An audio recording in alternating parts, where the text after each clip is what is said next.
भारतीय राष्ट्रीय स्वतंत्रता आंदोलन, उदय और विकास। इस आंदोलन की शुरुआत 1857 की क्रांति के बाद हुई एक आंदोलन के रूप में, और इनके जो कारण थे उनमें से आर्थिक कारण मुख्य था।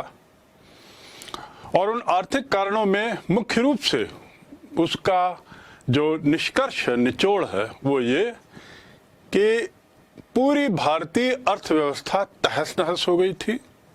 सोने की चिड़िया का देश जो है वह गरीबी के कगार पर था। इतनी गरीबी कि अकाल और भूखमरी से लगभग 3 करोड़ लोग मौत के गले लगे। ये 19वीं शताब्दी के दूसरे अर्धभाग की बातें हैं, जब अंग्रेजों के द्वारा चलाई गई आर्थिक नीति का असर दिखने लगा। और जब असर दिखा तो निश्चित रूप से उसके असर को लेकर विचार विमर्श भी शुरू हुए, लोगों में सोच भी शुरू हुई, और साथ ही कुछ ऐसी घटनाएं भी हुई जिन्होंने अंग्रेजों के भारत में रहने के बारे में, उनकी सत्ता के बारे में सोचना शुरू किया। सबसे पहले 1857 की जो गदर थी, जो क्रांति थी, इसने भारत को एक राष्ट्र का रूप दिया। ये एक इस आंदोलन की, ये एक इस क्रांति की अच्छी बात थी। राष्ट्र इसलिए क्योंकि पहली बार भारत पूरा भारत किसी एक सत्ता के अंतर्गत था, ब्रिटिश सत्ता के। पूरे भारत का एक नक्शा था, एक उसकी अपनी सीमा थी। पूरे भारत का एक झंडा था जिसे यूनियन जैक अंग्रेजों का झंडा था, और पूरे भारत का एक संविधान था जो अंग्रेजी संविधान था। और साथ ही पूरे देश में एक सिक्का, एक तरह का पैसा शुरू हुआ, रुपया जिसे कहा गया। इस तरह एक नेशन, एक राष्ट्र का जन्म हुआ आधुनिक परिभाषा के परिप्रेक्ष्य में यदि देखें तो। और चूंकि राष्ट्र का जन्म हुआ, उसके बाद जो घटनाएं हुई उसने ही राष्ट्रीयता को जन्म दिया। राष्ट्रीयता के जन्म के साथ साथ कुछ देशभक्ति की भावनाएं भी सामने आई, विरोध भी सामने आया अंग्रेजों के खिलाफ, और इसका निचोड़ निकला कि पूरे देश में जगह जगह, अलग अलग जगहों पर शिक्षित वर्ग के द्वारा विचार विमर्श शुरू हुआ। शिक्षित वर्ग क्यों? क्योंकि वही लोग समझ पा रहे थे कि अंग्रेजों का आना, अंग्रेजों का भारत में रहना कितना लाभदायक है, कितना हानिकारक है। सन 1866 में दादा भाई नौरोजी, जिन्हें grand old man of India भी कहा जाता था, उन्होंने एक पुस्तक लिखी। उस पुस्तक में उन्होंने अन ब्रिटिश रूल शब्द का उपयोग किया पहली बार। अंग्रेजों के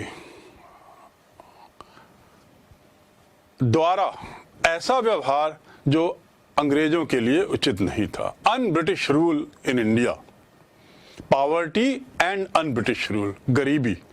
और उस पुस्तक में उन्होंने डेटा के साथ, संख्या के साथ ये सिद्ध करने की कोशिश की कि अंग्रेजों के द्वारा यह कहना कि भारत का विकास हो रहा है, ये एक वहम है, बल्कि भारत से पैसा जा रहा है, भारत के पैसे का निर्गमन हो रहा है, जिसे उन्होंने दूसरा नाम दिया ड्रेन ऑफ वेल्थ। भारत के धन को बाहर विदेश भेजा जा रहा है, ड्रेन आउट किया जा रहा है। इसी में एक उदाहरण भी है कि गंगा से अर्थ धन निचोड़कर उसे लंदन में टेम्स नदी में डुबाया जा रहा है, गिराया जा रहा है, बहाया जा रहा है, भेजा जा रहा है। From Ganges to Thames. जैसे गंगा भारत की सबसे पवित्र नदी मानी जाती है, ऐसे टेम्स जो है लंदन के पास है, वो वहाँ की सबसे बड़ी नदी है। तो ऐसी भी बातें की जाने लगी। ये जो अलग अलग जगहों पर जो बातचीत हो रही थी इन लोगों के बीच में, भारतीयों के बीच में विचार विमर्श हो रहा था, ये संस्थागत रूप लेना शुरू किया और कुछ संस्थाएं सामने आई। इनमें सबसे पहली संस्था थी वो थी जिसने सामाजिक कार्य के लिए सुधार करने की बात कही, ब्रह्म समाज। राजा राम मोहन रॉय 1828 में ब्रह्म समाज की स्थापना के साथ एक सामाजिक आंदोलन की शुरुआत की और उसके पीछे मकसद ये था कि भारतीयों में चैतन्यता लाई जाए, जागरण, मानसिक जागरण किया जाए। और इस प्रकार राजा राम मोहन रॉय, ब्रह्म समाज, ये एक तरीके से भारतीय राष्ट्रीय आंदोलन के पहले प्रणेता बने। उन्होंने बहुत सारे सुधारों की बात की, जिसमें सती प्रथा भी थी, गुलामी प्रथा के खिलाफ, बाल विवाह के खिलाफ, जाति प्रथा के खिलाफ अपनी आवाज उठाई, मुखर की और भारतीयों के बीच में काम करके यह कहने की कोशिश की कि पहले हम सब एक हों। ये जाति प्रथा ये हमको तोड़ रही है, बाल विवाह हमको अशिक्षित रख रहा है, सती प्रथा एक गलत प्रथा है। तो ऐसा कह के उन्होंने सामाजिक चेतना को जगाने की कोशिश की। इसके अलावा 1876 में ही इंडियन एसोसिएशन की स्थापना सुरेंद्र नाथ बैनर्जी, आनंद मोहन बोस ने की। सुरेंद्र नाथ बैनर्जी भारत के बहुत नामी बुद्धिजीवी माने गए, जिन्होंने 1850 के बाद के काल में चैतन्यता को जगाने में एक अहम भूमिका निभाई। ब्रिटिश इंडिया एसोसिएशन एक दूसरी संस्था थी। इसमें फिरोज शाह मेहता, बदरुद्दीन तैयब जी और ऐसे कई नामी लोग, गोपाल कृष्ण गोखले, फिरोज शाह मेहता, बदरुद्दीन तैयब जी, दादा भाई नौरोजी, व्योमेश चंद्र चैटर्जी, बैनर्जी, ये लोग इससे जुड़े। ये हमारे शुरू के काल के राष्ट्रीय आंदोलन की शुरुआत के काल के वे स्तंभ हैं, जिन्होंने राष्ट्रीय आंदोलन की नींव रखी, जिसकी परिणति अंत में भारत की स्वतंत्रता से हुई। लेकिन निश्चित रूप से इसमें 100 वर्ष लगभग लग गए। इसके अलावा पूना सार्वजनिक सभा महादेव गोविंद रानाडे उनके द्वारा स्थापित हुई पूना में, मद्रास महाजन सभा चेन्नई में स्थापित हुई, ब्रिटिश इंडिया एसोसिएशन कलकत्ता में स्थापित हुआ और इस प्रकार पूरे देश में विभिन्न जगहों पर बुद्धिजीवियों का, मध्यम वर्ग के लोगों का एक अलग अलग संगठन सब जगह बना। यहां पर यह बात मैं बताना चाहूंगा कि ये जो संगठन बने, इन संगठनों में मुख्य रूप से राष्ट्रीय आंदोलन के आरंभिक काल में मध्य वर्ग या उच्च मध्य वर्ग के लोग ही थे। वे लोग नहीं थे जो वास्तव में अंग्रेजी सत्ता से प्रभावित हुए, यानी किसान, मजदूर, कर्मचारी, ये लोग इस आंदोलन से नहीं जुड़े थे। ये लोग तो बल्कि सरकार की सेवा में लगे हुए थे। कारण कि ये जो मध्यम वर्ग के लोग थे, पढ़े लिखे थे, पढ़े लिखे होने के नाते ये वाकिफ हो रहे थे वस्तु स्थिति से। इन्होंने जो जरिया अपनाया, समाचार पत्रों की शुरुआत की, विभिन्न जगहों पर उन्होंने बैठकें की और ड्राइंग रूम में बैठकर, खुले दिल से बैठकर अपनी बातें एक दूसरे से करते थे। और साथ ही धीरे धीरे ये निष्कर्ष भी निकलने लगा कि हमें कुछ करना होगा और उस कुछ करने में हम क्या करें, कैसे आगे बढ़ें, इस पर विचार करना बहुत जरूरी हो गया। उन्हें याद था कि 1857 की क्रांति, रानी लक्ष्मीबाई, तात्या टोपे, बहादुर शाह जफर, ये क्रांति असफल ही नहीं हुई थी बल्कि कुचल दी गई थी। और ये भारत की पहली क्रांति थी, पहला गदर था अंग्रेजों के खिलाफ, जिसे कुचल दिया गया। तो इन बुद्धिजीवी लोगों को, इस मध्यम वर्ग के लोगों को इस बात का भान था कि हम ऐसी कुछ चीज ना करें जिससे हमारे विचार विमर्श करने की स्वतंत्रता को कुचल दिया जाए। यानी हम थोड़े नरम रहें, हम हिंसात्मक ना हों, हम शांतिप्रिय तरीके से कार्य करें, हम धीरे चलें। Slow and steady wins the race. धीरे धीरे चलें। क्रांति शब्द से हम दूर रहें। लोकतंत्र, स्वराज आदि हमारा कोई विषय नहीं रहेगा। इस प्रकार ये लोग बहुत नरम थे अपने विचारों में, और उस नरमी का कारण कई था। ये लोग उदारवादी भी थे। उदारवादी यानी वो कई मामलों में अंग्रेजों के पक्षधर भी थे। उन्होंने अंग्रेजों का गुणगान भी किया। क्या ऐसे तरीके से राष्ट्रीय आंदोलन शुरू हो सकता है?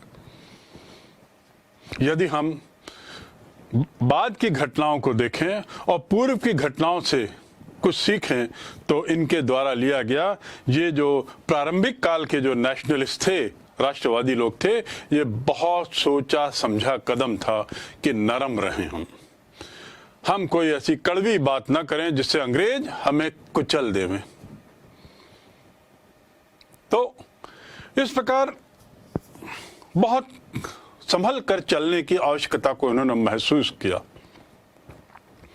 और ये भी महसूस किया कि अलग अलग जगहों पर जो बातें हो रही हैं, अलग अलग संस्थाएं, चाहे वो पूना हो, चाहे वो चेन्नई हो, मद्रास उस समय का, चाहे वो कलकत्ता हो, चाहे वो बम्बई हो, उसके अलावा और अन्य शहर, लखनऊ आदि आदि, इन शहरों में जो भी बातें हो रही हैं ये वहीं तक सीमित रह रही हैं, एक दूसरे तक नहीं पहुंच रही हैं, एक राष्ट्रीय परिप्रेक्ष्य नहीं बन रहा है। तो धीरे धीरे एक राष्ट्रीय संगठन की आवश्यकता महसूस की जाने लगी। उस समय रेल भी आ चुके थे, यानी आवागमन उस हद तक थोड़ा सरल हो गया था। समाचार पत्र भी थे, एक दूसरे के विचारों का आदान प्रदान भी सरल हो गया था, लेकिन एक संगठित रूप से इकट्ठे होने की संभावना नहीं थी। यदि वे अपने अपने क्षेत्रों में कार्य करते थे तो उनके कार्य क्षेत्रीय ही रह जाते थे। तो उन्होंने महसूस किया कि क्यों ना हम एक ऐसा संगठन का निर्माण करें, जिसमें एक ऐसे प्लेटफॉर्म का निर्माण करें जिसमें सभी लोग एक साथ आकर विचार विमर्श करें। ये परिप्रेक्ष्य, ये सोच तो भारतीयों की थी, उन भारतीयों की जो उदारवादी थे, जो नरम थे। लेकिन अंग्रेजों की क्या सोच थी, हमें थोड़ा ये भी जानना होगा।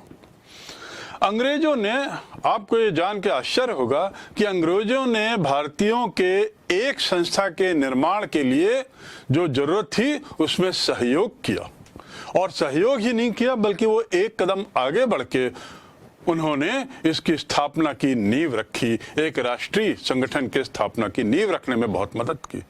कारण क्या था?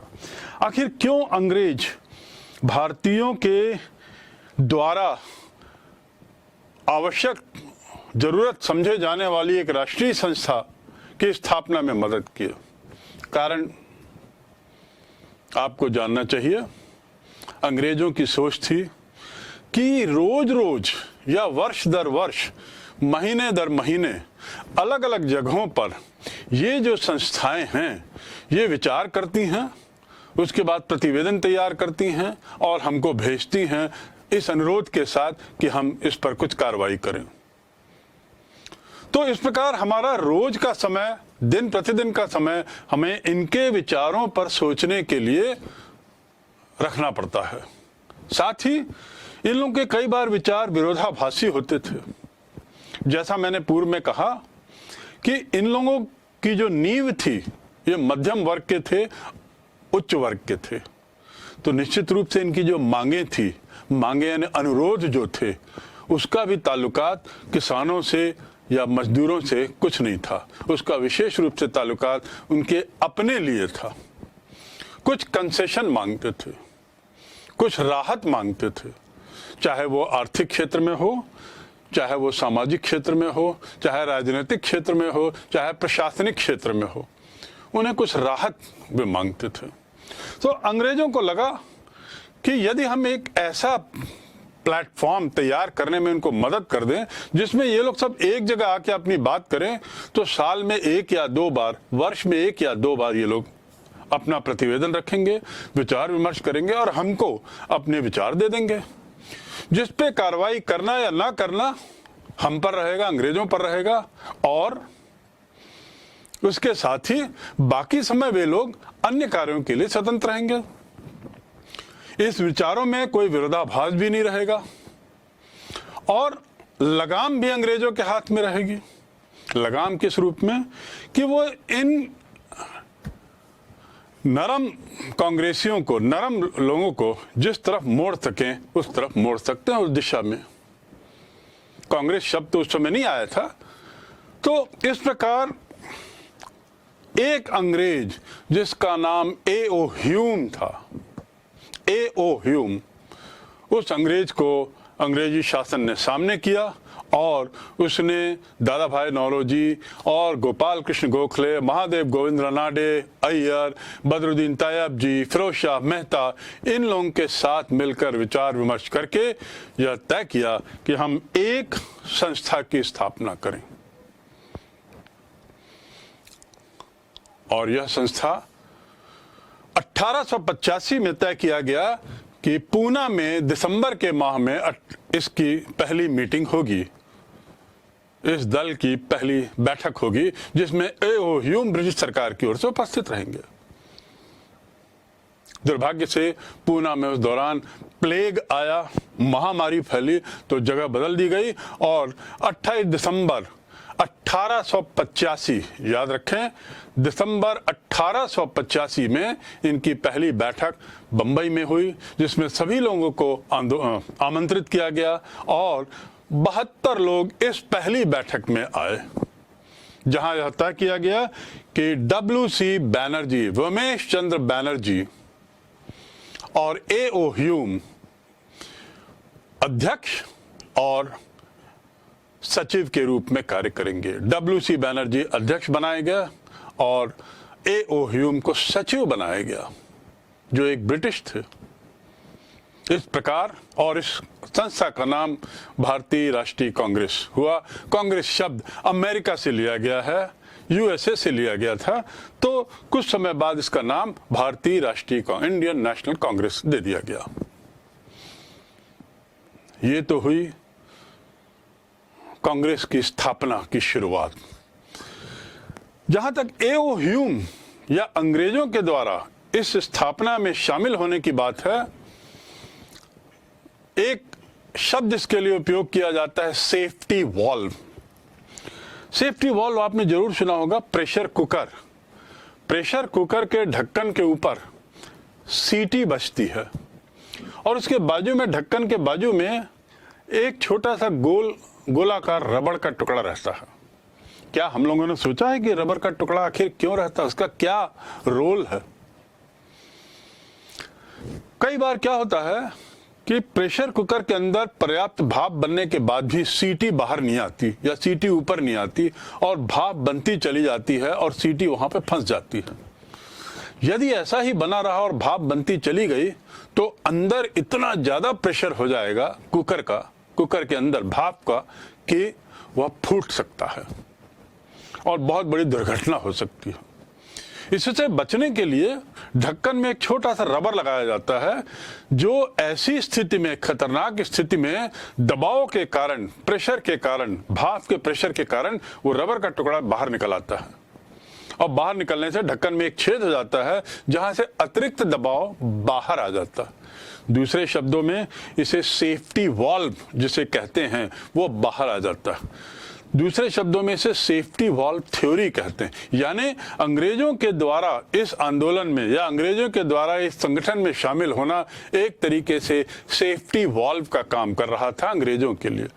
उनके ऊपर जो अतिरिक्त दबाव बन रहा था सभी जगह से, उस दबाव से वो बच गए। अब उनके पास केवल कांग्रेस की बातों को ही सुनना था बस, और किसी अन्य संस्था से उनको विचार विमर्श करने की आवश्यकता नहीं थी। तो याद रखेंगे कांग्रेस की स्थापना और सेफ्टी वॉल्व थ्योरी। शुरुआती दौर में कांग्रेस के उद्देश्य क्या थे? कांग्रेस के उद्देश्य सर्वप्रथम भारत में जनता में एक ओपिनियन बनाना, विचार विमर्श करके उनके बीच में एक भावना बनाना, एक कि हम राष्ट्रीय हैं, हम राष्ट्र, भारत राष्ट्र के व्यक्ति हैं, हम लोग एक हैं, एक ओपिनियन बनाना। क्या सोचते हैं वो अंग्रेजी सत्ता के बारे में, इस पर विचार विमर्श करवाना, अपनी बातों को थोड़ा अंदर तक पहुंचाना, जनता तक पहुंचाना। दूसरा, अंग्रेजों को कुछ अनुरोध भेजना, और उस अनुरोध के लिए जो शब्द है प्रेयर, पेटिशन और परसुएशन, प्रार्थना के साथ एक अनुरोध भेजते थे, उसमें कुछ सुधारों की बात करना। तीसरा उद्देश्य था भारतीयों को एक करना, संगठित करना। इस प्रकार इन 3-4 उद्देश्यों के लेकर भारतीय राष्ट्रीय कांग्रेस की स्थापना 31 दिसंबर 1885 को हुई, और उसके उद्देश्य यही 3 थे। इसमें आप ख्याल करेंगे कहीं पर भी स्वतंत्रता की बात, स्वराज की बात और लोकतंत्र की बात कहीं नहीं। इसमें कुछ रियायत की बातें हैं, वे केवल रियायत मांगते थे, और रियायत मांगने का तरीका भी ऐसा नहीं था जैसा कि 1857 में गदर के रूप में। रियायत एक प्रार्थना पत्र के माध्यम से, समय समय पर ये लोग प्रार्थना पत्र भेजेंगे और अंग्रेजों से अनुरोध करेंगे, जरूरत पड़ी तो हाथ जोड़कर अनुरोध करेंगे कि कृपया हमारे ये कार्य कर दें। अब सवाल ये आता है कि कार्य क्या थे, किन कार्यों का अनुरोध कर रहे थे। मुख्य रूप से उनके कार्यों को हम कुछ भागों में बांट सकते हैं, सामाजिक, राजनीतिक, आर्थिक और प्रशासनिक। साथ ही नागरिक अधिकारों की बात भी उन्होंने की। मैं पुनः दोहराता हूं, सामाजिक, राजनीतिक, आर्थिक और प्रशासनिक और नागरिक अधिकार, इन 5 मुद्दों पर उन्होंने कुछ कुछ बातें समय पर अपने रखी, और इस प्रकार 1885 के बाद से काल से यह कांग्रेस ने अपना कार्य शुरू कर दिया। कहीं भी स्वतंत्रता की बात नहीं थी। आखिर ये कदम इतने नरम क्यों थे इनके? नरम इसलिए थे कि उनको डर था कि गर्म होने पर 1857 की तरह कुचल दिए जाएंगे। नरम इसलिए थे कि उन्हें मालूम था कि अंग्रेजी सत्ता की बुराइयों को जानने वाले बहुत कम लोग हैं, जनता अभी इसको कुछ नहीं समझती, तो इसलिए हमारी संख्या बहुत कम है, तो इसमें गर्म होने की कोई बात ही नहीं।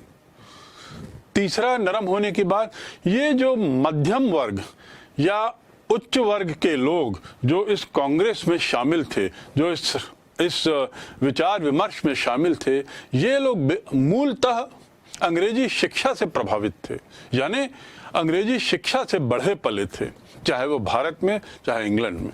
जो मैंने नाम लिए, रमेश चंद्र बैनर्जी, सुरेंद्र नाथ बैनर्जी, रास बिहारी बोस, आनंद मोहन बोस, गोपाल कृष्ण गोखले, ये सारे जो पुराने पूर्व काल के, इस समय के जो लोग थे, बुद्धिजीवी वर्ग, या तो वकील थे, डॉक्टर थे, कुछ इंजीनियर्स थे, आदि आदि।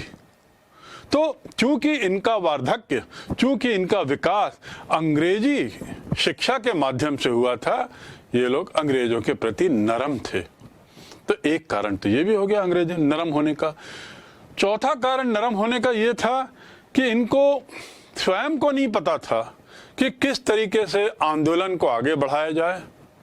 खुद को विश्वास नहीं था कि आंदोलन को कितना उग्र रूप दिया जाए। खुद को ये विश्वास नहीं था कि जनता का हमको कितना विश्वास मिलेगा, सपोर्ट मिलेगा। तो इस प्रकार ये इन लोगों का जो तरीका था, तरीका नरम होने के कारण ये 3-4 थे। अब जैसा मैंने बताया कि इनकी जो 5 तरह की जो मांगे थी, हम थोड़ा जानें कि आखिर सामाजिक सुधार में किस तरह की मांग वो करते थे, किस तरह का उनका।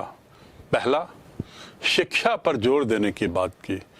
इन्होंने कहा कि प्राइमरी शिक्षा, माध्यमिक शिक्षा, कॉलेज की शिक्षा के लिए थोड़ा और प्रयास किया जाए, नई संस्थाएं खोली जाएं। दूसरा, स्त्री शिक्षा पर जोर देने की उन्होंने बात की। जैसा मैंने बताया, राजा राम मोहन रॉय और दयानंद सरस्वती, उनका भी जो आर्य समाज था जिसकी स्थापना 1865 में हुई, 1875 में हुई, इसने भी यही बातें रखी। तीसरा, जाति प्रथा के लिए प्रयास किया जाए ताकि यह जाति प्रथा का जो इतना बोलबाला है वह कुछ कम हो। चौथा, सामाजिक सुधार की बात जो इनकी थी कि जो बुराइयां हैं, अन्य तरह की बुराइयां, चाहे सती प्रथा की बुराई, चाहे अन्य तरह की बुराई, चाहे गुलामी की बुराई, इनको कम करने के लिए सरकार को कदम उठाने का अनुरोध था। ये तो हुआ सामाजिक। राजनीतिक मांगे जो थी या राजनीतिक अनुरोध जो थे वो थोड़े कम थे। कारण स्पष्ट था, राजनीतिक मांग क्या कर सकते थे। स्वतंत्रता की तो बात ही दूर, लोकतंत्र की बात ही दूर, अधिकारों की बात ही दूर, तो छोटी छोटी बातें रखी। उदाहरण के लिए, म्यूनिसिपल कॉरपोरेशन और अन्य सरकारी परिषदों में भारतीयों को स्थान थोड़ा ज्यादा दिया जाए। ऐसी जो संस्थाएं हैं शासन की, वहां पर भारतीयों को रिप्रेजेंटेशन, भारतीयों का प्रतिनिधित्व थोड़ा बढ़े। दूसरा राजनीतिक इनका था कि जो उच्च पद हैं, उच्च पदों पर भारतीयों का भी स्थान हो, उन्हें भी दिया जाए।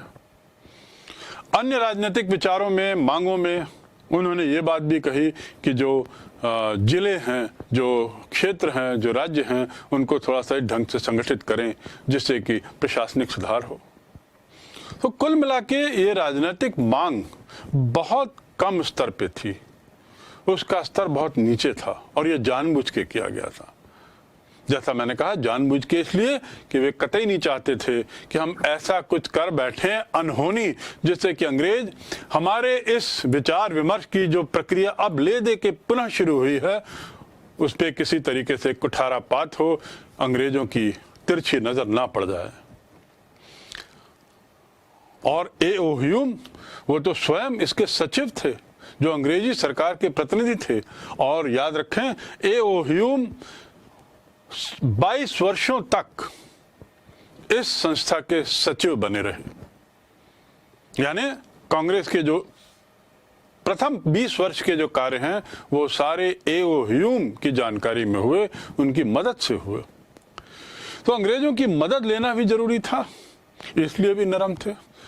कम से कम ये उनको सुकून था, अर्ली नेशनलिस्ट को, प्रारंभिक राष्ट्र नेताओं को ये सुकून था कि कुछ कुछ सुविधाएं, कुछ कुछ कंसेशन, कुछ कुछ रियायतें हमको अंग्रेज दे रहे हैं, और इस बात की इनको खुशी थी।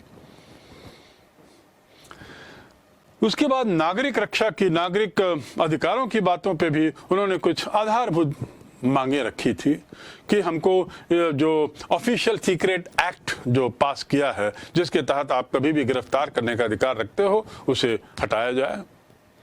हमें कुछ तरीके की स्वतंत्रता दी जाए, समाचार पत्रों को चलाने की स्वतंत्रता दी जाए। तो ऐसे कुछ मूलभूत अधिकार भी उन्होंने रखे। प्रशासनिक अधिकारों में ये जो अर्ली नेशनलिस्ट थे, जो प्रारंभिक समय के जो हमारे कांग्रेस के जो नेता थे, इन्होंने प्रशासनिक अधिकारों में कुछ प्रशासनिक सुधारों की बात की। टैक्स कलेक्शन में, टैक्स के जो सिस्टम था कलेक्ट करने का, कर को, उसमें कुछ सुधार की बात की। चुंगी कर आदि के सुधारों पर बात की। उसके अलावा उन्होंने, जैसा मैंने बताया, उच्च पदों पर भारतीयों के लिए स्थान रखने की बात की। साथ ही ये भी कहा कि न्यायपालिका और कार्यपालिका में थोड़ा अंतर किया जाए। ये दोनों एक दूसरे से जुड़ गए हैं, थोड़ा अंतर किया जाए, अन्यथा इससे उचित न्याय मिलने में दिक्कत हो रही है। तो ये न्यायपालिका और कार्यपालिका को अलग करने वाली बात थोड़ी सी ज्यादा बुलंद थी इनके मन में, और उसके पीछे मकसद यही था, उचित न्याय की अपेक्षा और कुछ नहीं। और इस प्रकार हम देखेंगे कि भारतीय राष्ट्रीय कांग्रेस अपने प्रारंभिक वर्षों में बहुत संभल के कदम रख रही थी और ऐसा कुछ नहीं करना चाहती थी जिससे कि उनके विस्तार में किसी तरह का ठोस पहुंचे, किसी तरह की चोट पहुंचे। ये तो हुई राष्ट्रीय कांग्रेस की स्थापना, उसके उद्देश्य क्यों थे ऐसे, उस पर विचार हुआ। और प्रारंभिक काल में उसने क्या क्या मांगे रखी, क्या अपेक्षाएं की अंग्रेजों से। ये जो काल इसका जो माना जाता है, इन तरह के विचारों